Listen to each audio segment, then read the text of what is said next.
আসসালামু আলাইকুম বন্ধুরা, আজকে আবার একটা রান্নার রেসিপি নিয়ে আপনাদের সামনে চলে এসেছি। তো বন্ধুরা, আজকে আমি কাঁচকলা আলু দিয়ে মাছের ঝোল বানিয়ে আপনাদের সঙ্গে শেয়ার করব। এটা একটা স্বাস্থ্যকর রেসিপি, আপনারা পুরো ভিডিওটা দেখতে থাকুন।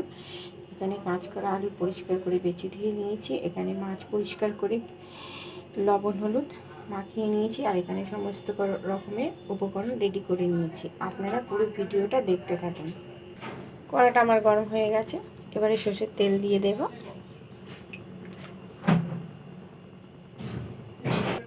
এদিকে আমার তেলটা গরম হয়ে গেছে, এবারে মাছগুলো দিয়ে দেবো এক একটা।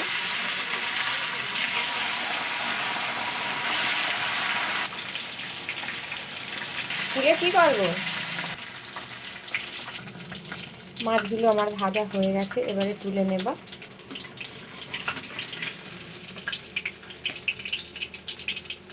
এবারে আমি ওই মাছ ভাজা তেলের মধ্যেই দিয়ে দেবো পেঁয়াজ কুচি আর লঙ্কা কুচি। এগুলোকে আমি হালকা করে ভেজে নেব। পেঁয়াজ আর লঙ্কা আমি হালকা করে ভেজে নিয়েছি। এবার এর মধ্যে দিয়ে দেবো আদা রসুন বাটা। আদা রসুন বাটা পেঁয়াজটা আরেকটু ভেজে দেবো। পেঁয়াজ কাঁচা লঙ্কা আর আদা রসুন আমি একটু ভাজা ভাজা করে নিয়েছি। এবারে দিয়ে দেবো কেটে ধুয়ে রাখা আলু আর কলা একসঙ্গে।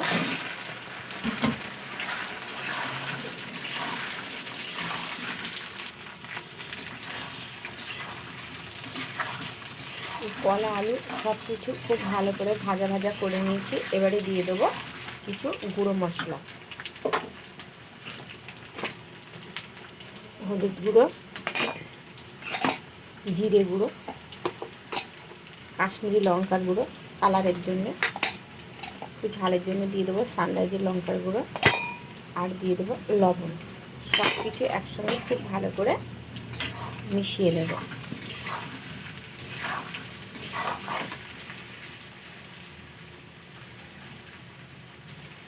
অল্প একটু জল দেব, দিয়ে মশলাটা ভালো করে কষে নেব।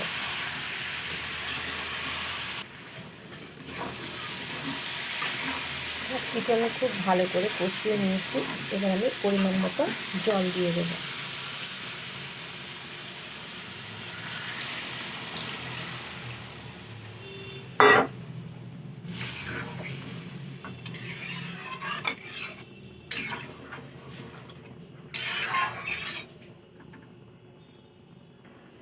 ঝোলটা আমার খুব ভালো করে ফুটে গেছে, আর আলু কলা সিদ্ধ হয়ে গেছে। এবারে দিয়ে দেবো ভেজে রাখা মাছ।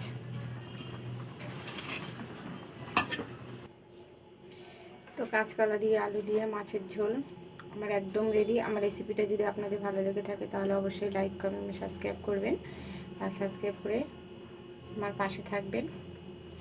আর আমার ভিডিওটা দেখার জন্য আপনাদের কাছে অনুরোধ রইল। আজকের মতো আল্লাহ হাফেজ।